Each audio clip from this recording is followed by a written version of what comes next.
سلام استخبركم تخاتلتي سولودا ميديا እንኳን በሶሎዳ ሚዲያ በሰላም መጻኹም ለምውን ሓደሽቲ ዜናታት ሒዘልኩም ቀሪበ ኣለኹ ሃገራዊ ምምኽኻር ኣብ ህይወትና ሓንሳብ ዝርከበሉ ዕድል ስለ ዝኾነ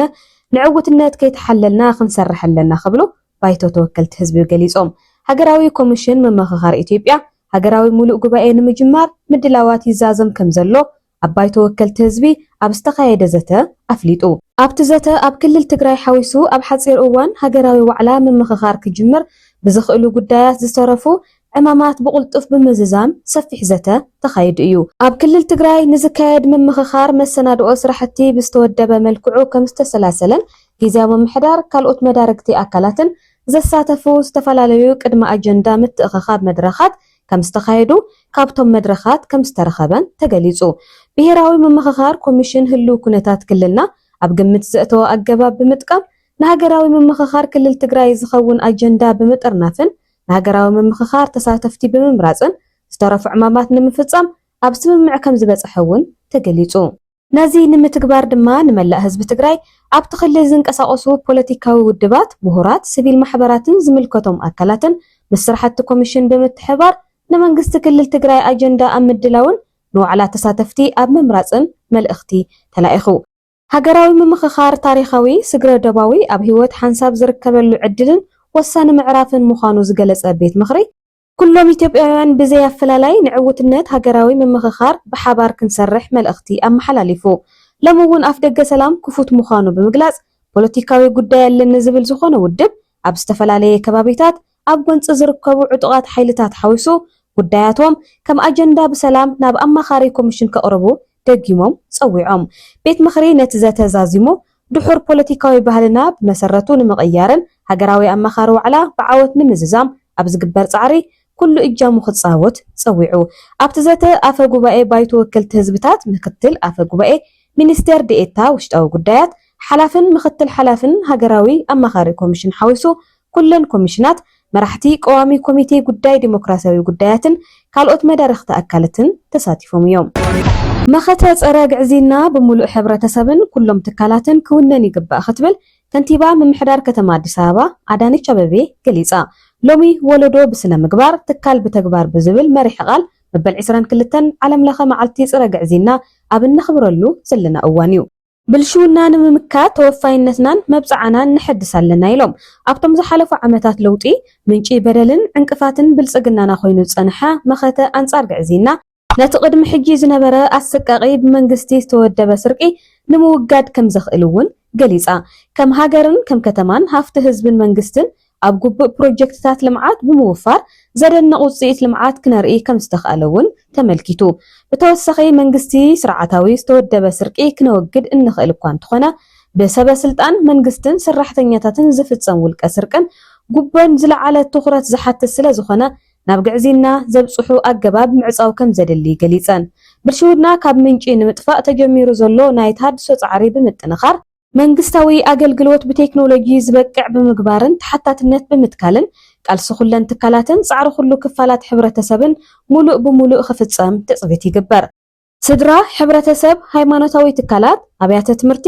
መንግስታዊ ትካላት ሲቪካዊ ማሕበራትን ካልኦት ኣብ ቃልሲ ፀረ ግዕዚና መተካእታ ዘይብሎም ግድኦም ክጻወቱ ብምግባር እቲ ጸገም ካብ ምንጪ ንምጥፋእን ብኣተሓሳስባን ኣሰራርሓን ብልሽውናን ዝነጽግ ሕብረተሰብ ክፍጠር ከም ዘለዎ ኣመልኪተን ስለዝኾነ ከንቲባ ኣዳነች መኸተ ፀረ ግዕዚና ብዝበለጸ ውጽኢታዊ ንኽኸውን ተጀሚሩ ዘሎ ናይ ተሃድሶ ስራሕቲ ምሕያል ኣገዳሲ ምዃኑ ገሊጸን ኣመራርሓ ኣብያተ ዕዮ ጊዜያዊ ምምሕዳር ትግራይ ኣብ ኣፈጻጽማ መደባት መንግስቲ ይዝትዩ ኣለዉ ትማሊ 2 ታሕሳስ 2018 ዓ.ም ኣብ ከተማ መቐለ ኣዳራሽ ሓወልቲ ሰማዕታት ዝጀመረ ገምጋም መደባት መንግስትን ቀጸልቲ ኣንፈታት ስራሕትን እቶም ኣመራርሓ ዘካይድዎ ዘተ ሎሚ እውን ቀጺሉ ኣሎ እቲ መድረኽን ዘተን ገምጋምን ብፕሬዝደንት ጊዜያዊ ምምሕዳር ትግራይ ጀነራል ታደሰ ወረደ እናተመርሐ ዝቐጽል ዘሎ ኮይኑ ሕሉፋት ስራሕቲ ብምግምጋም ቀጸልቲ ኣንፈታት ተነጺሮም ክቕመጡ እዮም ተባሂሉ ብሓደ ዜጋ መለለይ መንነት ብዙሕ ዕማማት ምፍጻምን ካብ ኣገልግሎታት ምጥቃምን ከም ዝከኣል ተገሊጹ ብፍላይ ኣብ ከም በዓል ዴንማርክ ኤስቶንያ ሲንጋፖርን ካልኦት ሃገራትን زيغاتات بمتوقعهم أبيلهم لعل 2000 ናይ ዓርሳ ኣገልግሎት ክጥቀሙ ክኢሎም እዮም እዚ ብሓደ ለይቲ ዘይኮነስ በኣናእሽቱ ጅማሮታትን ቀስ በቃስ መስርሕ ዕብየትን እዩ ተፈጺሙ ተባሂሉ ዴንማርክ ቅድሚ ሚት አይዲ ምትእትታዋ ዲጂታላዊ ጉዕዞኣ ዜጋታትን ትካላት ንግድን በቀጥታ ናብ መራሕቲ መንግስቲ ኢሜይል ዝልእኽሉ መንገዲ ብምፍጣር እዩ ተጀሚሩ እዚ ጅማሮ እዚ ድማ ብዙሓት ለሙዝ ዝጽውዕዎ ዲጂታላዊ ስርዓት ክትፈጥር ኣኽኢልዋ እዩ ኣብዚ ናይ ቴክኖሎጂ ውድድር ኢትዮጵያ تعذبت زي كونتس تتقامت كتكون ብዙሕ ነገራት ትገብራላ እያ ብፍላይ ምንቅስቃስ ዲጂታል 2025 እውን ቁልጥፉን ግሉጽን ስርዓት ክፈጥር ክኢሉ እዩ ተባሂሉ ኣብ ዩኒቨርሲቲ ጅማ መምህርን መስራቲ ሪፕሮሃብ ዲጂታል ሪሰርችን ፕሮፌሰር ሽምሰዲን እቲ ምንቅስቃስ ብመንጽር ምልላይ ተጠቀምቲ ዲጂታላዊ ስርዓተ ክፍልን ስልጠና 5 ሚሊዮን ኮደርን ካልኦት ኣገደስቲ ስራሕትን ልዑል ውጽኢት ከም ዘመዝገበ ጠቂሱ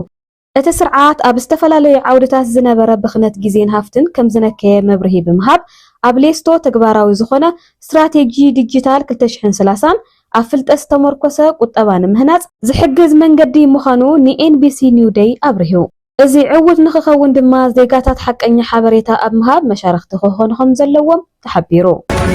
ሻምፒዮን ኣፍሪካ 2025 ዝኾነት ብሽክሌታ ጽጌ ካሕሳይ ኣብ ጀርመን ከተማ ላይፕዚግ ምስትርከብ ፍልጥቲ ፕሮፌሽናል ጋንታ ቅድድም ብሽክሌታ ደቂ ኣንስትዮ ካንዮን ስራም ውዕል ፈሪማ ኤምባሲ ጀርመን ኣብ ኢትዮጵያ ሎሚ ኣብ ዘርግሖ ሓበሬታ ከም ዘመላኽቶ ወናኒት ዝለዓለ ብቕዓት ሻምፒዮን ኣፍሪካ 2025 ብሽክሌታ ጽጌ ካሕሳይ ምስታ ኣብ ጀርመን ከተማ ላይፕዚግ መደብራ ፍልጥቲ ፕሮፌሽናል ጋንታ ቅድድም ብሽክሌታ ጽርግያ ደቂ ኣንስትዮ ካንዮን ስራም ውዕል ምፍራማ ኣዝዩ ኩርዓት ዝፈጥር ከም ዝኾነ ተገሊጹ